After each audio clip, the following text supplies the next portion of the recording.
जज साहब का ऑर्डर है, उसमें उन्होंने एक बात लिखी हुई है जो कि हमारे सब के नज़दीक, और खान साहब और शाह साहब ने आप सब के लिए पैगाम दिया है कि हमसे अदालत ने ये नहीं पूछा। अब या तो वो गवाही के लिए शाह साहब और खान साहब को अदालत बुलाएं, वो आके कह दें हाई कोर्ट के अंदर कि जी हमारे से ऐसा कोई सवाल नहीं किया गया, तो ये इस बात में क्लैरिटी कैसे आएगी। इसलिए ये बुनियादी इस चीज़ से तो ये बात वाज़ेह हो गई है, और कि ओपन ट्रायल होना, मीडिया का, इंडिपेंडेंट मीडिया का वहाँ मौजूद होना इंतहाई ज़रूरी है।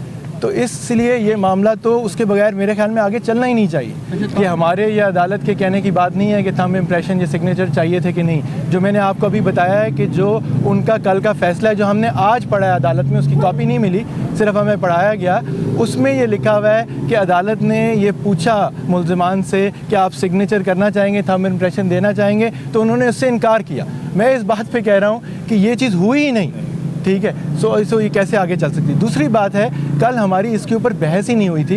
कल जो सारी बहस थी वो ये थी कि चार्ज फ्रेम नहीं हो सकता बिकॉज हमें मुकम्मल दस्तावेज़ात नहीं दी गई थी, और जो पाकिस्तानी कानून कहता है कि 7 दिन का वक्त चाहिए फराहमी ऑफ दस्तावेज़ात पूरे चलान की कॉपी मुहैया करने के बाद।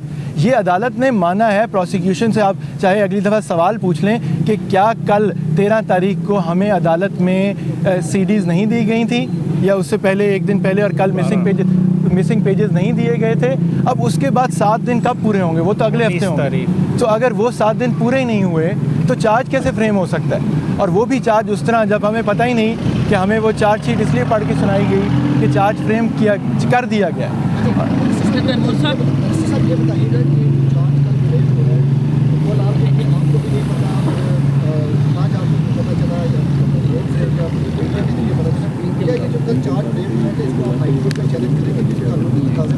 ये बिल्कुल जी, अभी तो हम जेल से बाहर निकले हैं, इसके ऊपर हम मुशावरत करेंगे और बिल्कुल जाएंगे, हम हर चीज़ के ऊपर जा रहे हैं। बट हमारे आगे बुनियादी सवाल यही खड़ा होगा कि जो जज साहब का ऑर्डर है, उसमें उन्होंने एक बात लिखी हुई है जो कि हमारे सब के नज़दीक, और खान साहब और शाह साहब ने आप सब के लिए पैगाम दिया है कि हमसे अदालत ने ये नहीं पूछा।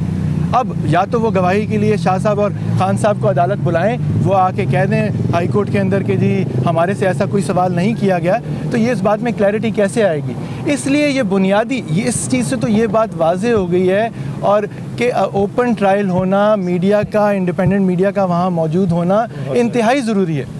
तो इसलिए ये मामला तो उसके बगैर मेरे ख्याल में आगे चलना ही नहीं चाहिए। बहरहाल हम अदालत में आते रहेंगे। दो चीज़ें हैं, बस ये बता दें कि आप जिन दो अहम शख्सियात की बात कर रहे हैं, ज़ाहिर आप उनके वकील भी हैं, बस ये बता दें कि इतना बड़ा फैसला इंटरनेशनल जाने का वकीला से मुशावरत के बगैर तो मुमकिन नहीं है। आपका इसमें मशवरा क्या था? क्या बच्चों का फैसला है, उन्होंने उनके बेटों का नाम लिया, उनके बेटों की वहाँ पे अपनी लीगल टीम मौजूद होगी, उन्होंने उनसे कंसल्ट किया होगा, बेहतरीन वकील वहाँ मौजूद हैं, तो उसके ऊपर वो बात कर सकेंगे। हम तो आपके सामने रोज़ अडियाला जेल आते, अडियाला अदालत आते हैं पेशी के लिए। उमैर नियाज़ी साहब, दो चीज़ें